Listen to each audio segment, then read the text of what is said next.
आप देख रहे हैं सिर्फ न्यूज, आवाज बहुजन समाज की।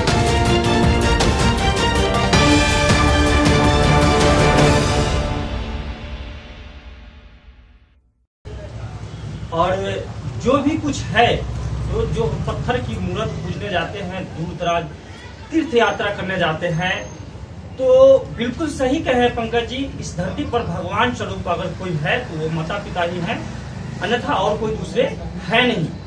और उसके बाद अगर कोई है, माता पिता के बाद अगर कोई है, तो ये सारे जितने संत महापुरुष हैं वो हमारे लिए, बहुजन समाज के लिए लगातार संघर्ष किए हैं। तो ये भगवान के रूप में सारे महापुरुषों को आप पूजते हैं और पूज सकते हैं, लेकिन प्रथम जो भगवान कहे जाते हैं वो माता पिता ही होते हैं। तो मैं प्रोग्राम को आगे बढ़ाते हुए मैं अब चाहूंगा जो दिग्घी क्लास से चल के आए हैं हर्ष विवेक जी, जो ITI में अब कर चुके हैं और फाइनली अब आगे का जॉब की तैयारी कर रहे हैं, तो मैं उनसे चाहूंगा कि 2 शब्द रखें और अनुग्रहित करें। आप सभी को जय भीम, नमो बुद्धाय। आज विद्याकरण भूषण जी का जो निर्वाण दिवस है, जिसको परिनिर्वाण दिवस भी कहते हैं, इस अवसर पे हम कुछ बुद्धिज्म से लेके भी और जो हमारे आसपास धर्म चला गया उसको भी लेके कुछ बात करना चाहेंगे। तो शुरू करते हैं। और सबसे पहले हम लोग बोलते हैं जो बुद्धा का दिया हुआ था त्रिरत्न का, जो आप त्रिशूल देखते होंगे, त्रिशूल आप सब त्रिशूल देखे होंगे। त्रिशूल में 3 बना हुआ रहता है, इसी टाइप का रत्न, उसको त्रिरत्न कहा जाता है। तो पहला रत्न का यही मतलब है कि हम बुद्धम शरणम गच्छामि बोलते हैं, मतलब कि हम बुद्ध के शरण में जा रहे हैं। और उसके बाद बोलते हैं हम लोग धम्मम शरणम गच्छामि, धम्म के शरण में जा रहे हैं। फिर बोलते हैं संघम शरणम गच्छामि, मतलब कि हम लोग संघ, मतलब कि जैसे हम लोग एक साथ यहाँ बैठे हैं इकट्ठे संघ के रूप में, तो इसके शरण में जा रहे हैं। तो हम लोग त्रिरत्न के शरण में जा रहे हैं, बुद्धम, संघम और धम्मम के शरण में जा रहे हैं। तो उसके बाद आता है निर्वाण का बात, परिनिर्वाण, निर्वाण। तो परिनिर्वाण जो है वो संस्कृत शब्द है, जो कि हाइब्रिड बुद्धिस्ट संस्कृत भी कहा जाता है। और उसके बाद निर्वाण आता है, जो कि पुराना पाली, जो हमारा ओरिजिनल मूल निवासी भाषा है, पाली भाषा, प्राकृत भाषा, उससे आया है निर्वाण। उसी को बाद में हाइब्रिड बुद्धिस्ट संस्कृत करके उसको, लेकिन बुद्धिस्ट ही कहा जाता है, बुद्धिस्ट संस्कृत करके उसको परिनिर्वाण किया गया। तो निर्वाण का मतलब क्या होता है? निर्वाण का मतलब होता है कि हम आज जो हम हैं, आप हैं, सब हैं, हम आज कर्म कर रहे हैं कुछ, फिर उसके बाद हमें आगे चल के जो हम रास्ता अपनाएंगे कर्म के द्वारा, उसके बाद फिर ये जो संसार है, जिसको संसार कहा जाता है, इससे अगर हम लोग पार पा लेते हैं तो उसको निर्वाण कहा जाता है। जैसे कि तो ये निर्वाण को सब लोग प्राप्त कर सकते हैं, मतलब कि जैसे कि हमारे पिता तुल्य कहे जाएंगे, तो ये जिस तरह से निर्वाण को प्राप्त हुए हैं, हम लोग भी निर्वाण को प्राप्त कर सकते हैं। एक समय आएगा कि हमें दोबारा ये जो चक्र है, जो पुनर्जन्म का, ये सबसे हम लोग को मुक्ति मिल जाए। तो उसके लिए हम लोग क्या करते हैं कि बुद्ध ने इसके लिए 2 और वचन दिया था त्रिरत्न के बाद। एक था 4 नोबेल फोल्ड पाथ, जिसको कहते हैं 4 आर्य सत्य, जो स्वास्तिक चिन्ह जो हम लोग आजकल बना देखते हैं अपने घर वर के पास, उसको अगर आप आईना में लगा के देखिएगा, स्वास्तिक चिन्ह को जिस तरह से बनाया जाता है, उसको अगर आप आईना में लगाइएगा और देखिएगा, तो ओरिजिनल बुद्धिस्ट स्वास्तिक चक्र आपको दिखाई देगा, जो कि उल्टा बना हुआ होता है कभी कभी, और बुद्ध के जो चेस्ट पे, छाती पे बना हुआ होता है। उस 4 आर्य सत्य का मतलब होता है कि जो हम लोग दुनिया में दुख है, सबके पास दुख है, और उसके बाद फिर उस दुख का कोई ना कोई कारण होता है। दूसरा बात है, दुख है तो दुख का कोई कारण होगा, किसी कारण से हम लोग को दुख मिल रहा है। फिर उसके बाद क्या होता है कि उस दुख का निवारण भी है। अगर उस दुख का कारण है तो उसका कोई दवाई भी होगा, तो निवारण भी है दुख का। और उस दुख का निवारण के लिए हमें क्या करना पड़ेगा? दुख है, दुख का कारण है, दुख का निवारण सॉल्यूशन भी है। अब उस किस रास्ते पे चलेंगे कि हम लोग को सॉल्यूशन मिलेगा? तो बुद्धा बोलते हैं कि जो चौथा रास्ता है, जिसको कहते हैं कि मार्ग है, इस मार्ग पे चलने से हमें दुख का निवारण मिलता है। तो वो स्वास्तिक चिन्ह जो है कंप्लीट हो जाता है। अब हम लोग आते हैं उसी के बाद जो लास्ट पॉइंट बोलते हैं बुद्धा, उसके बाद बोलते हैं कि 8 नोबेल फोल्ड पाथ है, मतलब कि 8 सत्य है जिसको हम लोग को फॉलो करना पड़ेगा अपने जीवन में। अगर हम लोग सब आदमी जो है ये जो साइकिल जिसको कहते हैं बर्थ रिबर्थ का, कि जन्म पुनर्जन्म, ये सब जो ढकोसला है, इससे मुक्ति पाने का और एक सही रास्ता दिखाने का अपने जीवन में। तो वो जो 8 पाथ है उसको हम लोग कह सकते हैं एक तरह से कि जो पहला है, जो 8 पाथ है वो हमारे फंडामेंटल राइट्स में भी दिया गया है। जो 14 से 21 तक जो फंडामेंटल राइट है जो बाबा साहब दिए हैं हम लोग को संविधान के रूप में, वही 8 नोबेल फोल्ड पाथ है, जिसको अगर हम एक मिनट का टाइम लेके बोलें तो उसका मतलब होता है उसका मतलब है राइट टू बिलीव, मतलब हम लोग जो देखते हैं, जो देख रहे हैं उसी पे विश्वास करना, ठीक है, और जो नहीं है उस पर विश्वास नहीं करना। सबसे पहला बात राइट टू बिलीव, जिस पे हम लोग देख रहे हैं उसी को विश्वास करेंगे। जो हमारे सामने हैं, जो हम हैं, आप हैं, जैसे आप हमारे साथ व्यवहार रख रहे हैं, कोई हमारे साथ अच्छा व्यवहार रख रहा है, अच्छा व्यवहार रख रहे हैं, तो पहला यही हो गया। उसके बाद आता है राइट टू स्पीच, जो हम लोग जानते हैं कि फंडामेंटल राइट भी हमारे कॉन्स्टिट्यूशन में भी है, संविधान में है कि हमें अपना बात कहने का अधिकार है।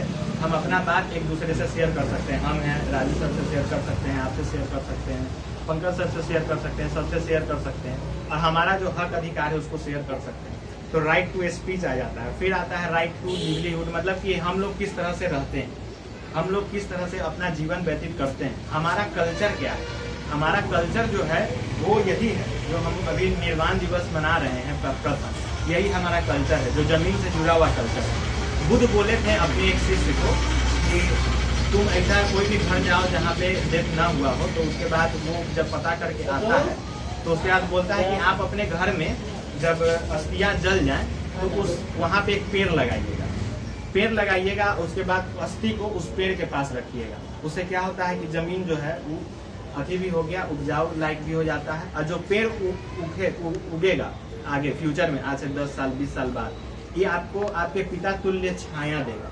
मतलब आप जिस तरह से आपके पिता आपको प्रोटेक्ट करते थे, छाया देते थे, उसी तरह से ये पेड़ जो है आपको छाया देगा। तो उस समय तो आदमी का जनसंख्या थोड़ा कम था, तो पीपल का पेड़ लोग लगाते थे, और बुद्ध पे पीपल का ही पत्ता जो है वो चढ़ाया जाता है अभी भी। तो वो पीपल का ही पत्ता के बारे में वो जिक्र किए थे, तो इसीलिए हमें पेड़ लगाना।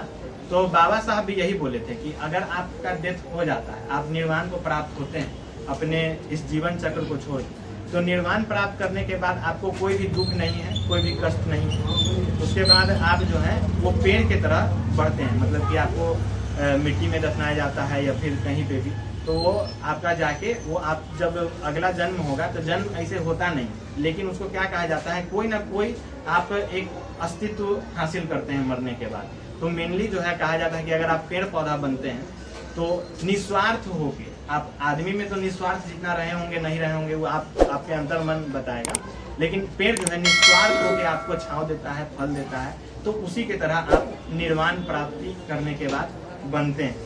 तो ये बात था। उसके बाद है कि आप कितना एफर्ट लगाते हैं अपने ज़िंदगी को सही करने में, अपने आसपास की ज़िंदगी को सही करने में। जैसे कि हमारे सर लोग आए हुए हैं और पंकज सर के भी गुरु हैं, तो ये जिस तरह से अपने आसपास में एफर्ट लगाए हैं, पंकज सर को बनाए हैं, पंकज सर को आगे की तरह रास्ता मार्ग दिखाए हैं, उसी तरह पंकज सर का कर्तव्य बनता है, हमारा कर्तव्य बनता है कि हम लोग आने वाले लोगों को मार्ग दिखाएं और सही मार्ग दिखाएं। और सबसे अंतिम होता है विपस्सना, मतलब कि 10 मिनट बैठ के हम लोग बुद्ध को याद करें, अपने सांस पे जोड़ दें। मतलब कि जब हम लोग बैठते हैं तो आंख को बंद करके, बाबा रामदेव की तरह नहीं, अनुलोम विलोम नहीं, मतलब कि हम लोग को धीरे धीरे अपने सांस पे देखना है कि हम लोग सांस कितना छोड़ रहे हैं, ले रहे हैं। तो वो जो होता है वो हमें अंदर की तरफ अंतर्मुग्ध करता है कि हम अपने जितने भी कष्ट हैं उसको पहचान पाते हैं, और उसी कष्ट को पहचान के हम लोग जो है सॉल्यूशन निकालते हैं। आजकल को तो बुक है, तो बुक के साथ भी है, और साथ में मेडिटेशन, दोनों विपस्सना जिसको कहते हैं बौद्ध धर्म में, वो बहुत जरूरी है। तो इसीलिए हमें साथ साथ ये सब बात को पता रखना होगा कि त्रिरत्न जो है, त्रिशूल जो आज हम लोग पूजा करते हैं, वो बुद्ध का ही दिया हुआ है। स्वास्तिक चिन्ह जो है, जो उल्टा बना हुआ पाया जाता है लगभग घर घर पे, वो भी बुद्ध का ही दिया हुआ है। और जो हमें जीने का तरीका दिया हुआ है, जो संविधान भी देता है, और जो आज से 2500-2600 साल पहले जो कभी कोई सोचा भी नहीं होगा, वो बुद्ध हमें दे के गए हैं। और वही संविधान का कॉपी पेस्ट कहा जाता है ये सारे देश किए हैं, अफ्रीका, अमेरिका, न्यूजीलैंड जितने भी हैं सब किए हैं। तो वो बुद्ध के ही जो 8 नोबेल वर्ल्ड पाथ है, जिसको कहा जाता है सत्य है, 8 रास्ते हैं, मार्ग हैं, उस चीज़ को कॉपी की है, जिसमें विपස්සना भी आता है, जिसको बाद में मेडिटेशन कहा जाने लगा। तो इसी बात को हमें ध्यान रखना होगा और अपने दिल में बैठा लेना होगा कि जो जो चीज़ दिया हुआ है, अगर आप देख रहे हैं, जो आँख से दिख रहा है, वो आप ही का है। क्या कि आप यहाँ के मूल निवासी हैं, यहीं पे जन्म लिए हैं, यहीं पे मरे हैं, यहीं के कल्चर को फॉलो कर रहे हैं। तो ये जो कल्चर है, ये आपका कल्चर है, ये जो सब कुछ है, ये आपका है। और इसी तरह से हम कोशिश करेंगे कि अपने इधर चाहे जहाँ भी हो, इस तरह से कार्यक्रम को आगे बढ़ाया जाए और लोगों को सत्य जो है सामने दिखता है उससे अवगत कराया जाए। इसी के साथ मैं अपने अतिथि को भाषण को विराम देता हूँ। जय भीम, नमो बुद्धाय। आप सभी का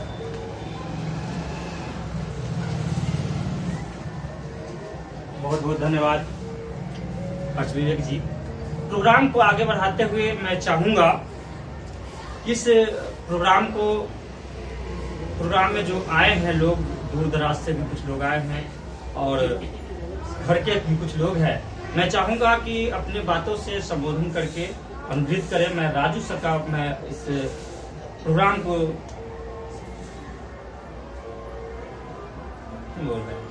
नहीं बोल रहे सिमरन। अच्छा, तो अब प्रोग्राम को आगे बढ़ाते हुए मैं चाहूँगा सिमरन सर का मैं आग्रह करूँगा कि 2 शब्द रखें और अनुग्रहित करें।